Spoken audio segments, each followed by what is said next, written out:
You know, the whole thing about perfectionism, the perfectionism is very dangerous because, of course, if your fidelity to perfectionism is too high, you never do anything. Because doing anything results, it's actually kind of tragic because it means you sacrifice how gorgeous and perfect it is in your head for what it really is. Mm-hmm. And there were a couple of years, I think, where I really struggled with that.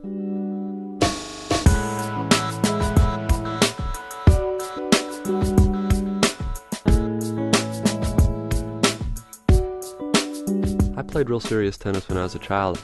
I played it enough to start to feel like it was beautiful. You were 17th in the United States Tennis Association's Western section when you were 14 years old. That sounds very impressive. That's a regional ranking, and it means that I was probably 4,000th in the nation for my age group. But could you have been better? Was it a matter of choice that you didn't pursue it? I perhaps could have been somewhat better. One of the interesting things about playing competitive sports as a child is that you confront your own limitations rather starkly at a certain point. For the first couple of years, I was very good and was regarded as promising. And then after I developed for 2 or 3 years, it became very clear exactly how good I was going to be, which is I could probably be a good college player, mm-hmm. but that I was never going to have professional potential or anything. And so you passed up on it? I didn't pass up on it. I kept playing, but there's a difference between training. I mean, the people who seriously play devote their lives to it, sort of the way monks do. I mean, you don't date. You go to bed at a certain time. You eat certain ways. You practice 10 to 12 hours a day. And I mean, the difference between practicing 3 hours a day and practicing 12 hours a day is everything. And I certainly never trained seriously after the age of 16. You also, at that point, attracted to other things like writing? I was not that attracted to writing originally. I read a great deal. My parents read a great deal. I do know that as my interest in tennis waned, my interest in academics increased.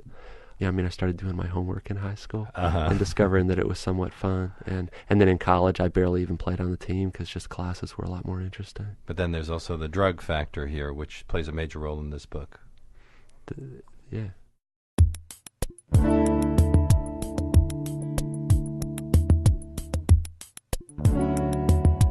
You know, it's real interesting. I was a very difficult person to teach when I was a student, and I thought I was smarter than my teachers, and they told me a lot of things that I thought were retrograde or outdated or BS, and I have learned more teaching in the last 3 years than I ever learned as a student, and a lot of it is that when you see students work where the point, whether it's stated or not, is basically that they're clever, and to try to articulate to the students how empty and frustrating it is for a reader to invest their time and attention in something and to feel that the agenda is basically to show you that the writer's clever. Mm-hmm. All the kind of stuff, right? When I'm doing my little onanistic, clever stuff in grad school, that when my professors would talk to me about it, I go, well, they don't understand. I'm a genius, blah, blah, blah, blah.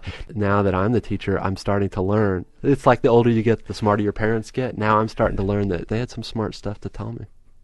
And you probably are further victimized by all of this because certain kinds of students will gravitate to your class, and those are people who think that they're kindred spirits. Yeah, in a certain way, although the only way that I'm well known at Illinois State is that I'm the grammar Nazi. And so any student whose deployment of a semicolon is not absolutely Mozart-esque knows that they're going to get a C in my class. And so my classes tend to have like 4 students in them. It's really a lot of fun.